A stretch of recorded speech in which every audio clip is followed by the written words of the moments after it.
What is up, you guys? Miami Hurricanes time, back with another video. And hold on, this one's going to be real fun, really exciting. We're evaluating the Miami Hurricanes quarterback roster. Who is going to be the starter? By the end of this video, I'm going to show you guys who is probably going to be the starter and why, and who I personally prefer.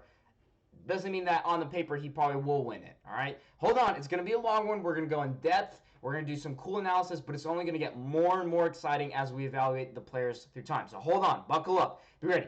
Before I get into it, I'm going to ask you guys one thing. If you have not subscribed to this channel yet, please hit the subscribe button right there down below. We keep all things Canes, but we're going to do all the college football world in the off season. If you have not subscribed yet, please hit that button, or you know someone else that hasn't. Share this channel with them. Canes fans, college football community fans, anyone. We'd all love to have them. I'm trying to hit 1,000 subs by the end of February. We're at 650. Like, we've grown super quick. It's not even been a month as a channel. If you guys could help me out so much there, that would be great. So, let's get into it. The first name that you guys are going to want to hear is Payton Matocha. Now, I know. You're probably like, I have heard him. He's just a 3-star. Or, I have not heard of him. I probably should have. Payton Matocha is a guy to watch out for. He's 6'4", 204 pounds. He's a 3-star, but he's got something that's very interesting to him. Here's some metrics. Breaking down to the metrics. He runs a 4.76 40-yard dash, 4.32 shuttle, and 31.5 vertical leap. That is more explosive than Sam Darnold in the 2018 NFL Combine. Okay, this guy as a high school recruit is more explosive than a starter in the NFL. He has very good metrics. He has really good mechanics, and he has some pretty good accuracy as a young QB. Okay, let me just break him down with some film here. Now, you guys have seen this film over and over, so I'm going to do some high school ball, not just that one Texan game. I really like him. Okay, he needs to get more muscle and more strength. He does have some long balls, but like this one right here. See, he couldn't throw it past the, 45-yard line, even though the guy could have kept running, okay? That's his mistake? Not really. He's just a high school guy, okay? He's got time. He can improve. That's why he's a 3-star, but he has some potentials. He's got really good accuracy. He's got really good mechanics. He's always consistent with how he throws the ball in his form, and he's really good with passing on the run. And I really like that about him. Oh, by the way, he has some dual threat abilities. So this guy's someone to watch out for. He will probably not be a contender for this coming season immediately. But come next year, come 2020, watch out for him. This is Dan Enos' guy, Dan Enos' pick, and he's going to improve his accuracy. Miami program is going to get some bulk and muscle on this guy. When he starts running and some throwing like dimes like this on the run, he's someone to watch out for. He's someone to get very excited about. So just keep in mind. So Payton Matocha, 3-star. Next guy that you're going to want to hear about, you already know him, but you haven't seen enough of him, in my opinion, is Jiren Williams. Jiren Williams is 6'2", 206 pounds. I know, no, don't worry. It's going to get more exciting. I promise you. We're going to break down some interesting metrics in film. I found something that just kind of surprised me. So hold on. So 6'2", 206. That's pretty much the sweet spot. He's not too short, not too tall, not too heavy, not too skinny. His ability with accuracy is just amazing to me. I love his accuracy. I love his vision. I love his reads. And I'm going to break down a little bit kind of different kind of film here. This is just some sort of, I believe it's Nike scouting camp of sorts. It's just 7-on-7, no contact ball. But just look at his accuracy. Look at the zip he throws on the balls.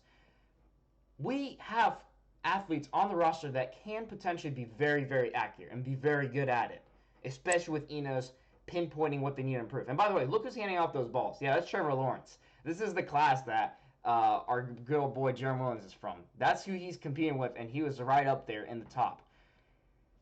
But what I was saying, the zip that Jarren throws on the ball is not to be matched by the other guys, in my opinion. I think it's much more impressive.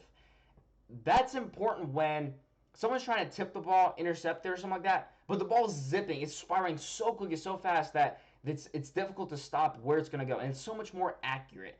And there's speed. There's speed to it. So he's getting guys in stride with very good accuracy. I love that about him. He has that ability that I don't think another guy on our roster currently has. Now, his cons, they're there, is he is not as capable, I would say, with his running abilities. So he's still a dual threat, but he's just not as impressive. He's impressive, but not as impressive. But he still does some pretty good stuff. Okay?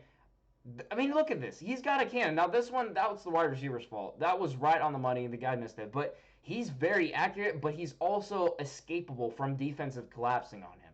He's a guy to watch out for. He's not as elusive as some other guys that I'm going to get into, but he's much more accurate. We have not seen him in college football yet. He's been on our roster for a year. All he's done is basically hand the ball off to running backs. I'm really excited about this guy. Watch out. He's going to make some noise in spring ball. He's someone to keep your eyes on.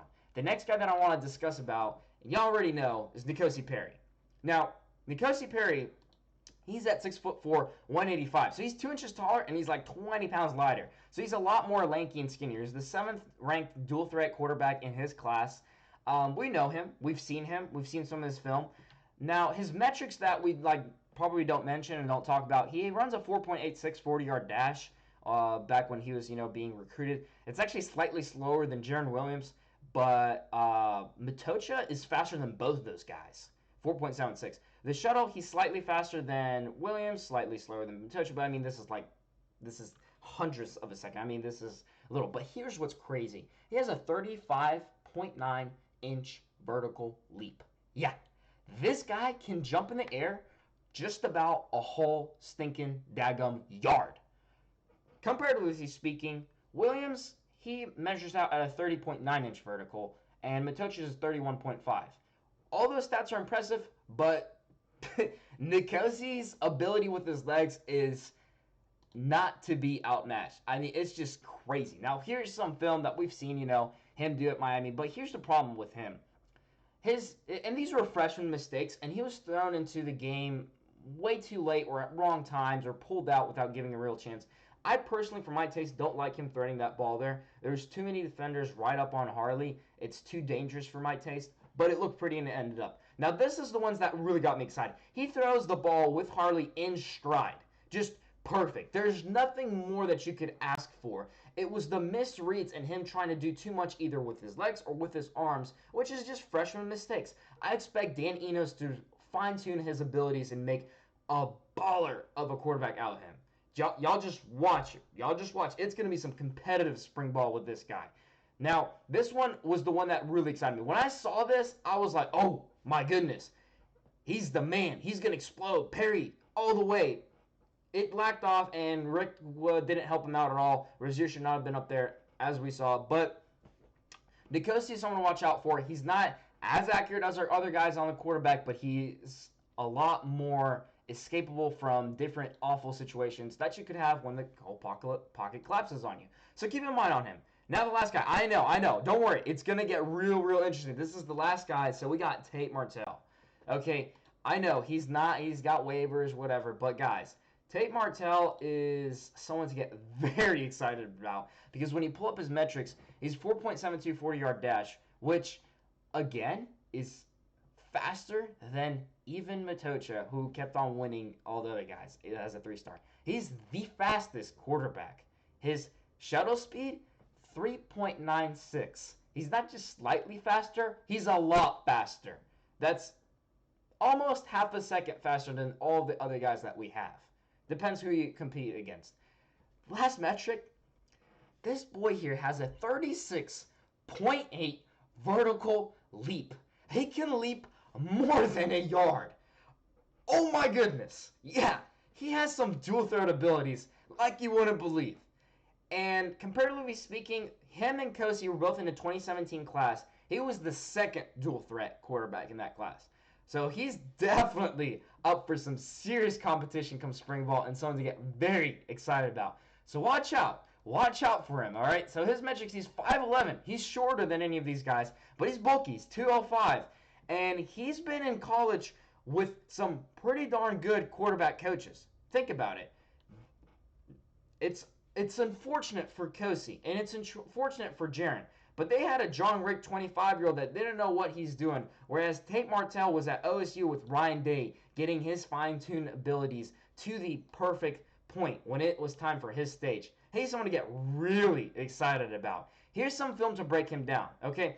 His His accuracy is really good. He has great deep ball threat abilities. The problem that when you look at Ohio State film, their system was different. They looked more for chipping away 10 yards, 10 yards, 10 yards, not the home run shot as much, at least when he played.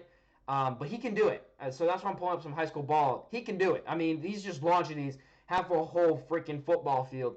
And if you guys haven't seen the show Quarterback One, yeah, you gotta watch it. It's about this boy right here, and he's pretty exciting stuff. His his only like critique of him is sometimes he pulls out the ball instead of throwing it, he runs with it when yeah, it looks nice and fancy when he ran with it, but he could have thrown it and it would have been better. But right here, I mean, this is exactly what you want. He is the just full complete package that you could ask for. Now I know you guys are saying, look, Anton, he hasn't had his waiver going through. It's probably not going to happen. I mean, come on, dude. And oh, he played against the Rutgers, who were 1-11. I know, but he's still someone very much at the helm of this competition. If he doesn't get his waiver passed, just think of the amount of difficulty the other quarterbacks are going to have trying to compete against this guy in spring ball. He's someone to get very excited about. He went 10 for 10 in the Rutgers game.